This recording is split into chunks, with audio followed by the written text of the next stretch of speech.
So this one here, they take this out. See if I can do it. Okay, there you go. So then they'll take the shell, put it back in, cover it up, vanish this ball, vanish that ball. The vase consists of the lid, the ring. The ring, that's the secret. And the base, the shell and the solid. The first pieces I made a good wood turning fit for a box. And when I sent them to the guy that ordered them, he called me up and said, "These are no good. I'm sending them back. They're crap." I said, "What's the matter?" He said, "The fit is too tight. So these things actually have to fall apart in order for the magician to manipulate them in the fashion that they want." Now this is an original made by Floyd Thayer, who in his day, I'm going to say late 1800s, early 1900s, was his prime time. He was the consummate wood turner of his time. So everybody that collects anything wants to collect Floyd Thayer. So this is actually a replica of Floyd Thayer's original vase in the size that he made it from the piece I copied. He's got this fancy finial, which is a pain in the patoot to turn because there's so many things going on. And I favor this kind of ball finial myself.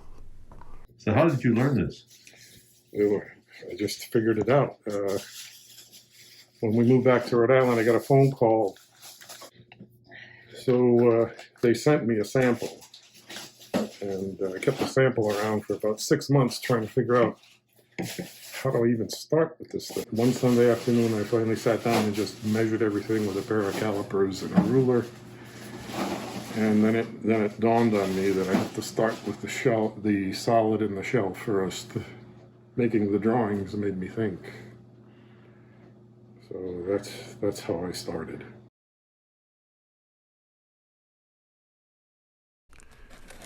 So these are ready to go. These will be the next ones up after I finish what's out in the shed. And they're all different woods. And for me, the tickle was the different kinds of woods and not the actual shape or the turning or what they did afterwards. So I mean, there's just wood in here that's brown mallee burl, red mallee burl, pheasant wood from Hawaii, dyed and stabilized spalted maple, bocote. Okay, so we're going to take out the templates. This is the shell that I turned yesterday.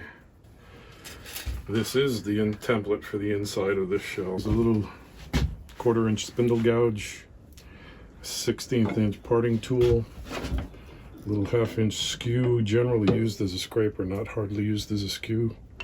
1/8 inch parting tool. This is like a 32nd of an inch, specially ground parting tool. French curve scraper, 3/8 spindle gouge, and a Ashley Isles beating tool. Here I have the calipers that I use for sizing different parts of the vase when we turn the vase. So the 2-inch diameter outside of the vase, the flat of the parts that fit together for the tenons. Here's the tenons. This is the flat down at the bottom. It's the diameter of that little fillet right there. So this little diameter here. Okay, we're going to do a 2-inch solid ball. The first shape that we're going to turn is an octagon shape. This is half an octagon.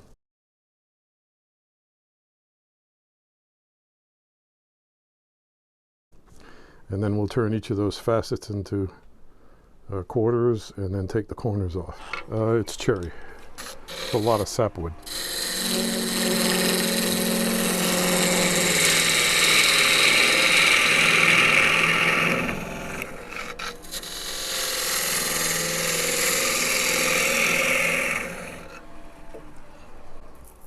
So now ideally this face should be square to that face. First thing to do is turn to the diameter.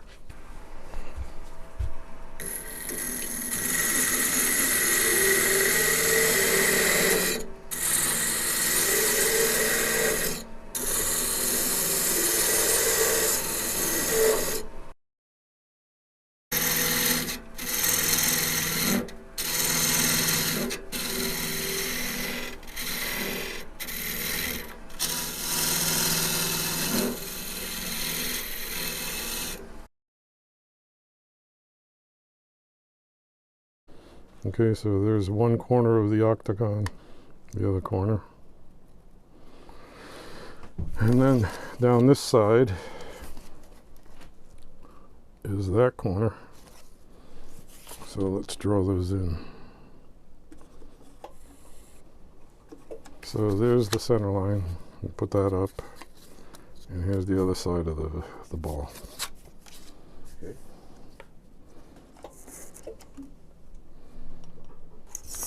So now what we're going to do is, because the other corner of this facet is in the wood, Yeah. we're going to turn the tenon to that corner. We're going to turn down to that corner.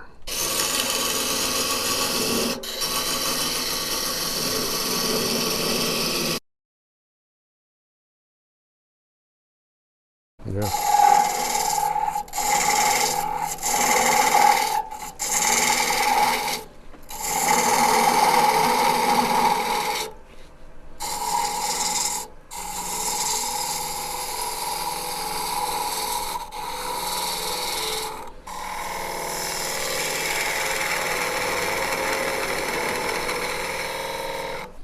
Okay, so there are the four equal pieces of that facet. And take it over the side. Mark the 4 equal pieces there. And do the same on this side. At this point and at this point on the facets, it's the true diameter, the true radius. So that's what's nice about turning to tangents, is that you get there right away.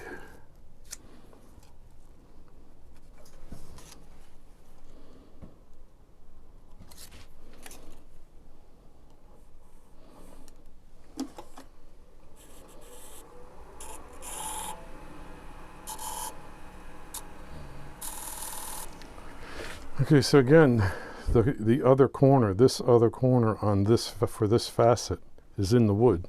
So this dimension becomes the diameter of the tenon.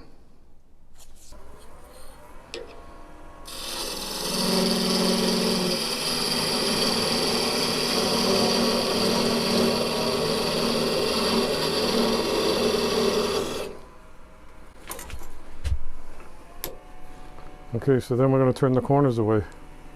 We'll take that corner, this corner, that corner, and that corner.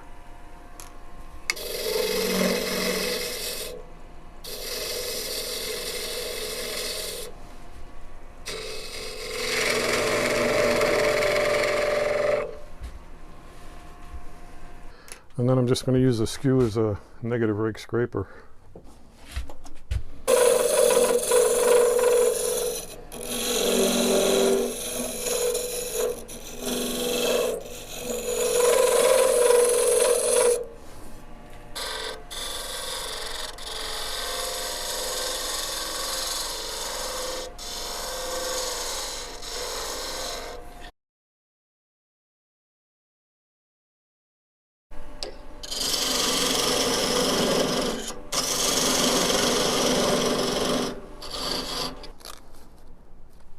It's a little high on the ends.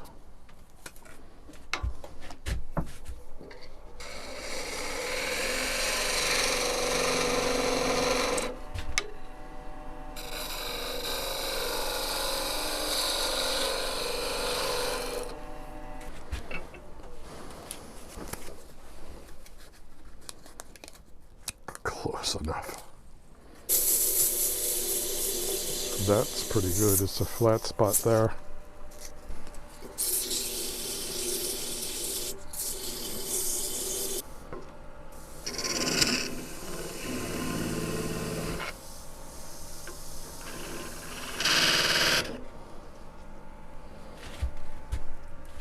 And I just carved that off by hand. We're going to use the blue mark on the drill bit.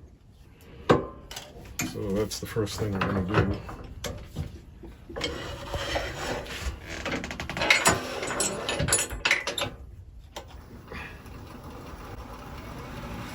Now, is that going to be to what's going to the final depth, or are you shy of it by some known amount? Yeah, it's shy by something. But like a big something or a little something? A tiny little something. So the next thing we're going to do is we're going to take the template and we're going to scribe the diameter of the shell. And we're going to make that a little bit tight. So it's like a 32nd or less smaller than the outside of that template. So that's the line I'm going to turn to. This is a 1/2 inch spindle gouge. I think this is a detail gouge, a long and strong. So I'm going to go in and make a back cut. Start with the hole between 12 o'clock and 2 o'clock. Rub the bevel in the opposite direction of what we're used to seeing.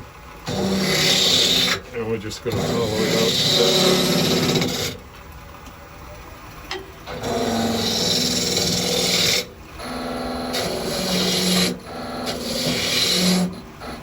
So that's down to the depth, the hole that we drilled.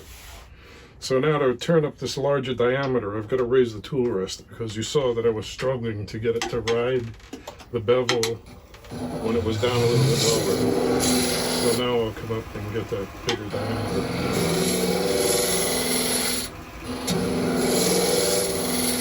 The problem with this cut is that the hole is not hemispherical, it's more cone shaped. So at about 45 degrees in there, there's a flat.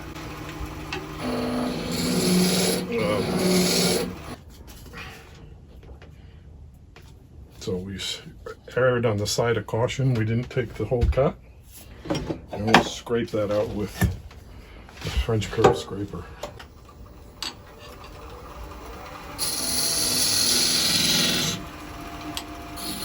It's a negative rake scraper, and it's made from an old planer blade. And when I first started making these, because I thought I would need a scraper that traced every radius that I would need to turn, I had a perfect radius ground on them to match the radius that I was turning. So I had 4 scrapers for each vase. And what I figured out is that the closer I came to the true radius of that tool, the bigger the bite and the bigger the catch. So I ended up grinding them into a French curve scraper and using a template.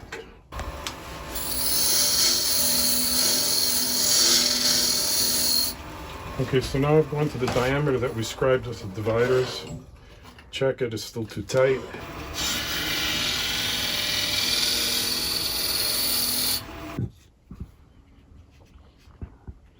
So to me it looks like it's getting caught right here at the edge.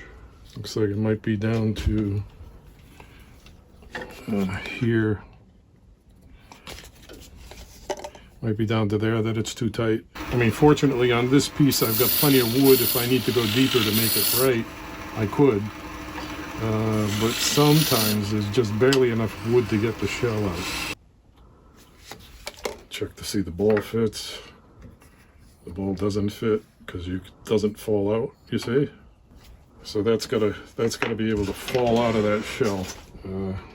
You can see even there with that little ball, it's slightly out of round still. Because I think the depth is okay, and I think the diameter out in the front is okay, but it's still getting caught up in there. So I'll take that, even though it's a little tight right there. It's not too bad. I gotta sand yet. Let's start with 180. Okay, so right in here, right at the very edge, there's a little bit of a touch.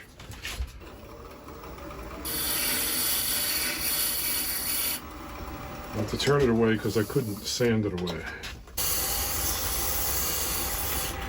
I'll go down to 120 on it. See if I can get rid of that touch. Not because it makes any difference to the magician, it just makes a difference to me.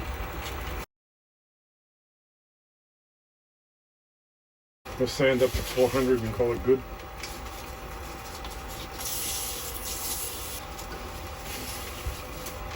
Okay, so the finish I use is Def spray lacquer and rattle cans.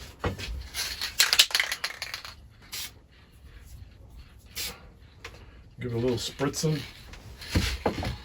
And then using 4/0 steel wool and paste packs while the lacquer is still wet. And buff that in there.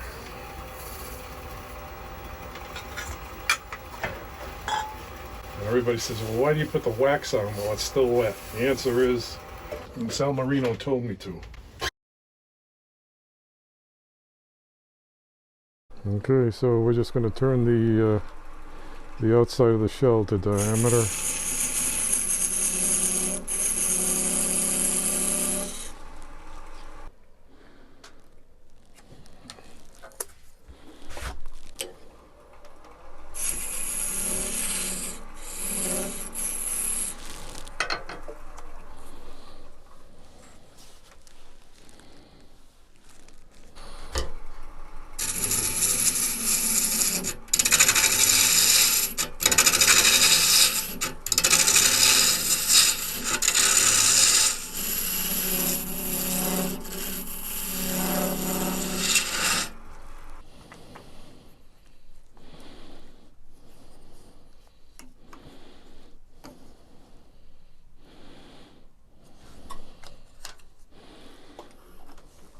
That's the depth of the hollow.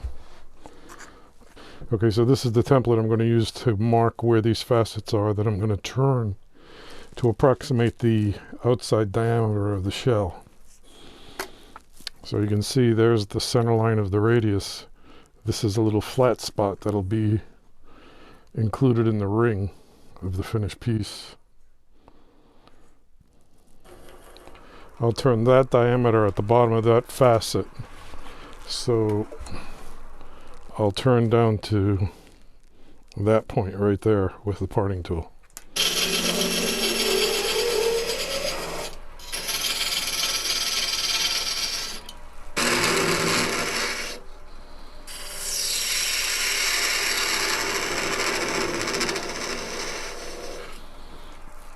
So then if we take this facet and divide it up into 4 equal pieces, I first saw turning to tangents. Myron Curtis demonstrated that, I think in Louisville. So what I'm going to do is I'm going to turn this corner away and this corner, the other face, is inside the tenon. And I think this is called a hexadexahedron when you turn it to 16 sides.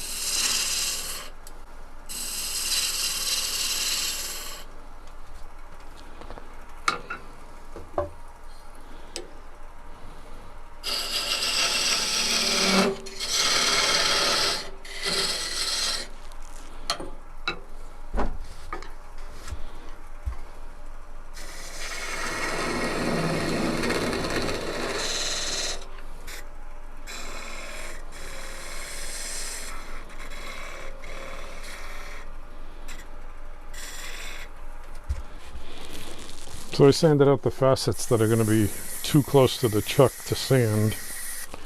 And since the outside of the shell will be painted, I'm not going to sand to too fine a grit. That's 180 grit.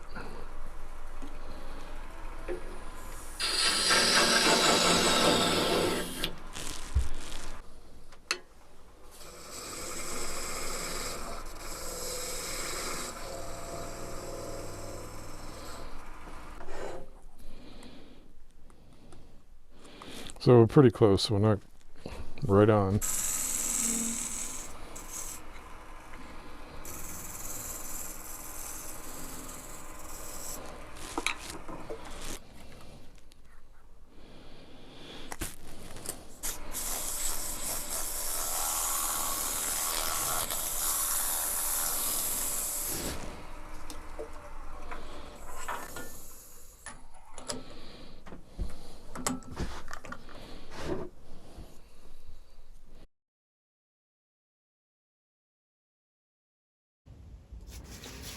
So we're going to put 2 beads for the ring. So that's the parting cut for the top of the ring. This will be the top of the vase.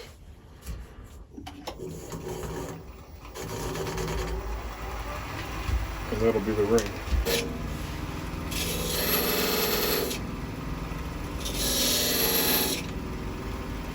Okay, so that's a 1/16 inch parting tool.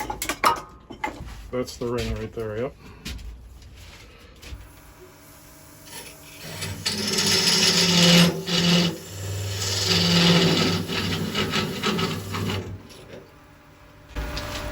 That's the lid. So I'm going to try to make the diameter of the tenons the same, so that whether you put the lid on with the ring or without the ring, it still fits the tenon.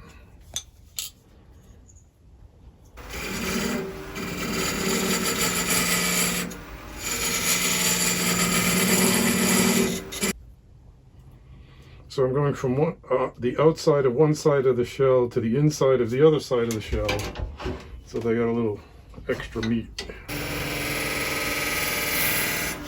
Okay, so there's the shell diameter.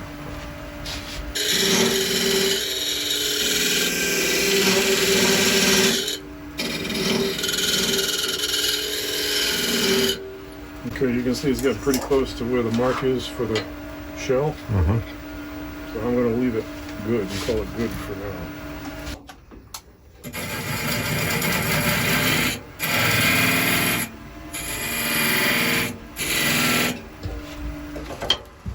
Into the diameter of the shell, as well as to set the depth on the ring. So there, you can see it's a little tight, yeah.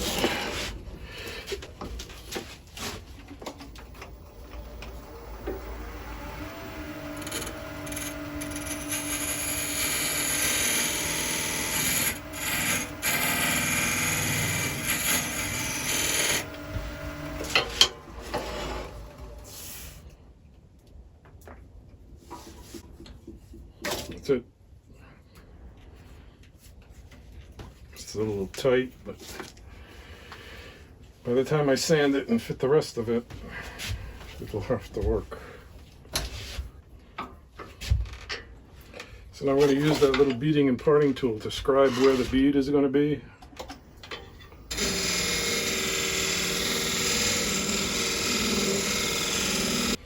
So that's the front part of the bead, and the back is going to be parted off flat.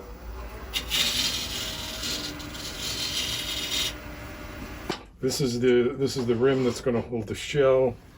Now we're going to make the little ledge in the shell, in the ring, that holds the shell in place. Okay, right there, there's about a 1/16 of an inch to keep the shell from going through the ring.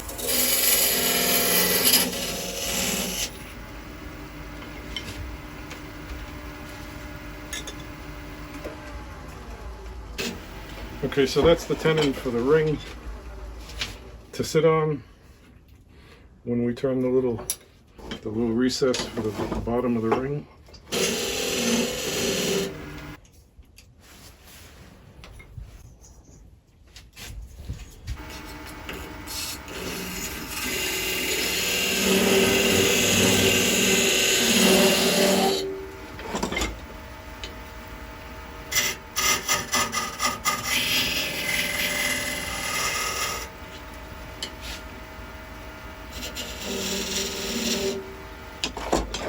Okay, so that's the tenon that's going to fit in the bottom of that ring.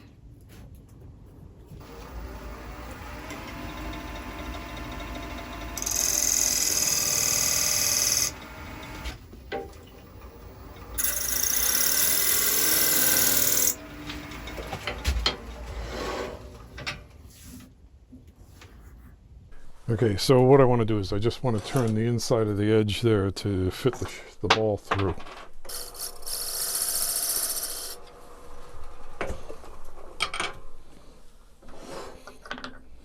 That's good.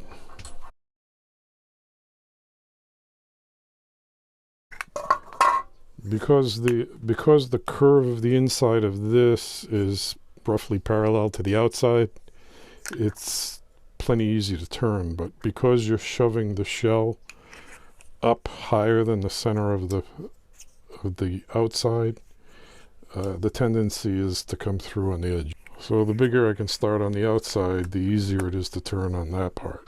Alright, so the first thing I'm going to do is I'm going to true up this surface and then fit the ring into the lid.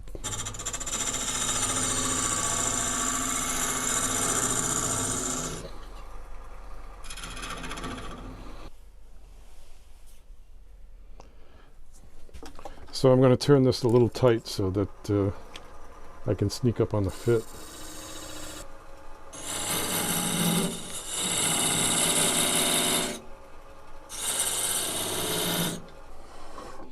I want this fit pretty tight because in the final turning of the outside of the shape, all three pieces are going to be together between centers. And if they don't fit nicely, then it wobbles around, and got to use paper to tighten up the fit. Okay, so I'm using the corner of the tool to scrape the shoulder and not the cutting edge. In other words, I'm using this corner of the parting tool to scrape that shoulder.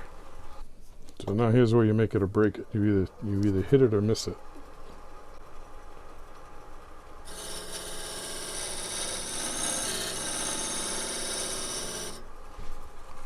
And they're really only dust cuts. It's not like taking a lot of material away. Okay, that's good. It's really good. Now we're going to drill a depth hole. So what I'm going to measure is the depth of the inside of the shell, which is there.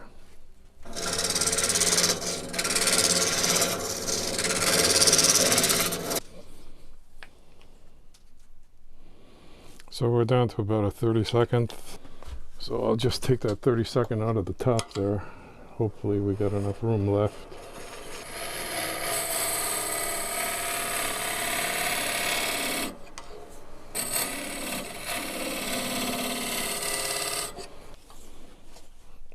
Okay, so I'm deep enough almost, but I'm close enough where I can take the difference out of the ring.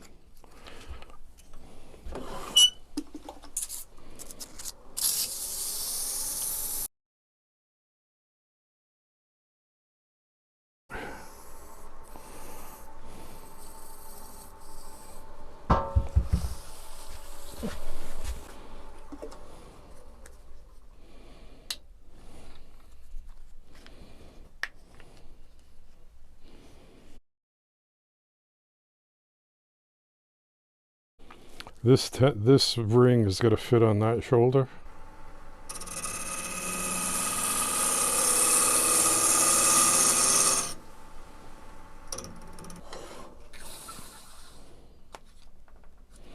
Good enough. I can take the rest off the ring.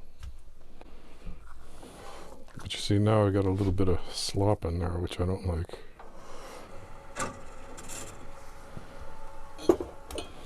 We're going to drill another depth hole, back hollow the base.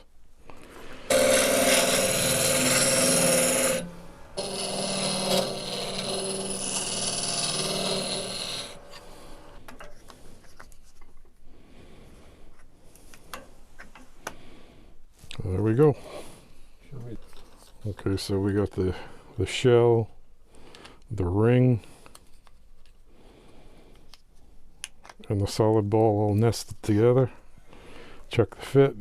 Fit's good. So we're home.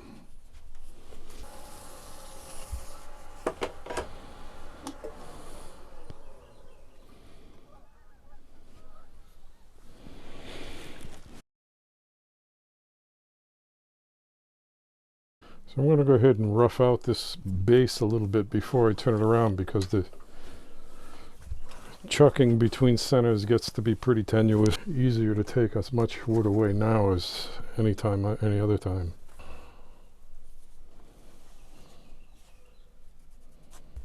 But on dark wood it's easier to use a light pencil.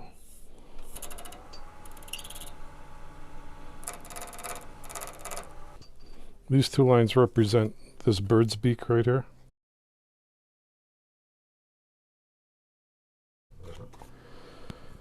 So before I turn down to that diameter, I want to check to see how far the hollow goes down. And it's about a 1/4 inch away.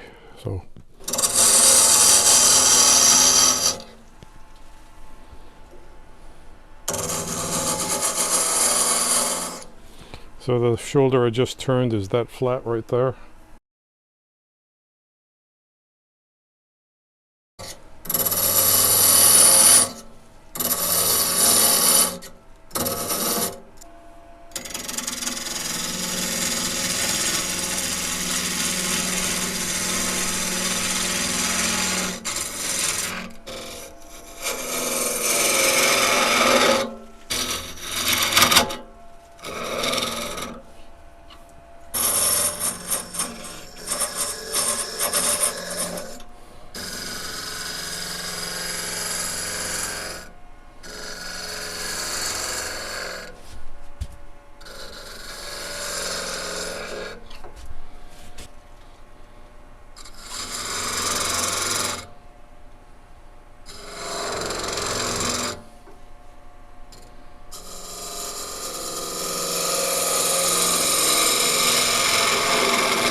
So the voice in my head says if it looks right, it's wrong. If it looks wrong, it's right.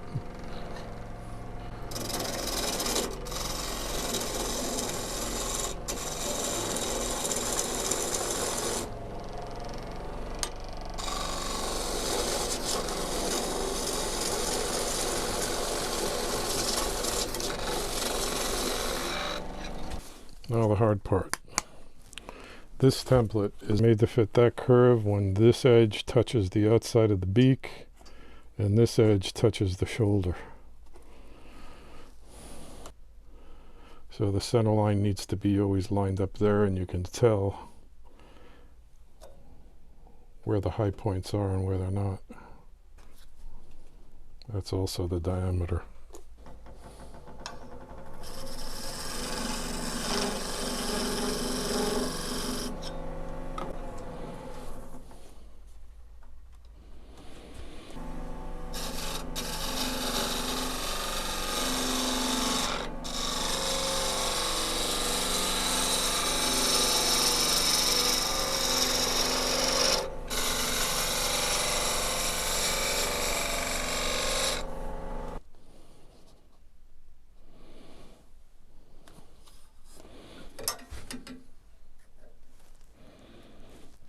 Not a lot.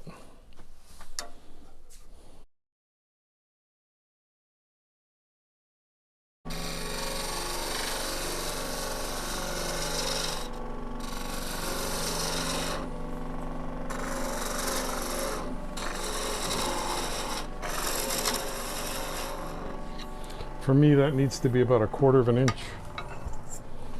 or a little less. Let's see what we got. We got almost 3/8 here.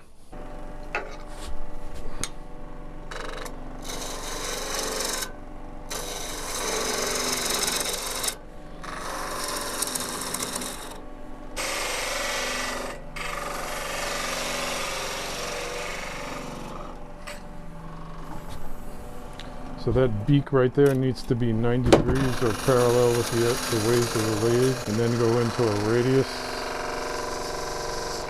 into that point.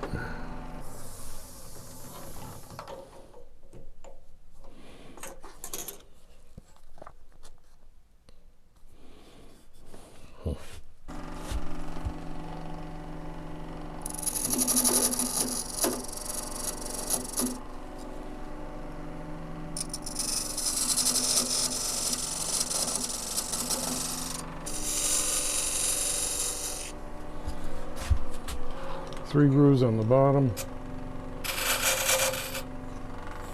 So even if the magicians don't see a signature, if they see three grooves, they know it's me.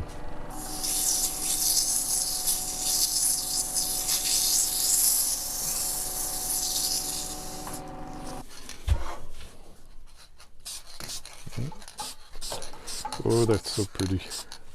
Pretty good. That's okay. Yeah, this one will stay with me.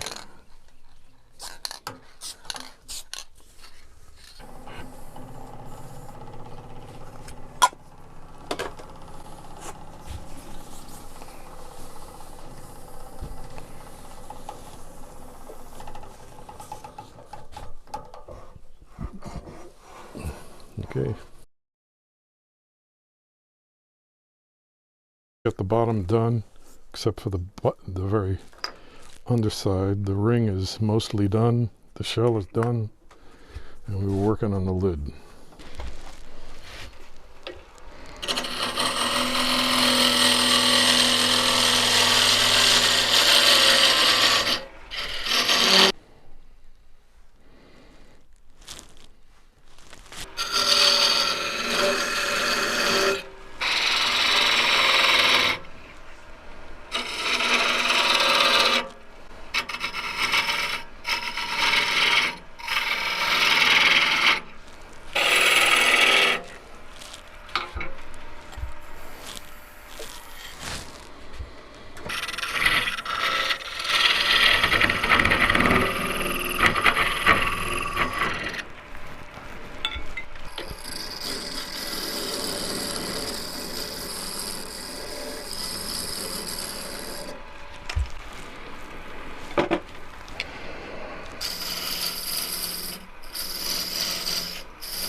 Okay, so I like this little spindle here, this little finial, to be about 1/16 of an inch underneath the ball. But I can't do that with wood that's highly figured or slightly punky. But this Coca-Cola will take it.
Okay.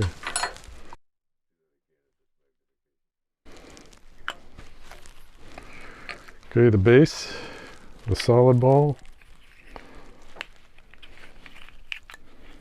the ring, the shell, and the lid.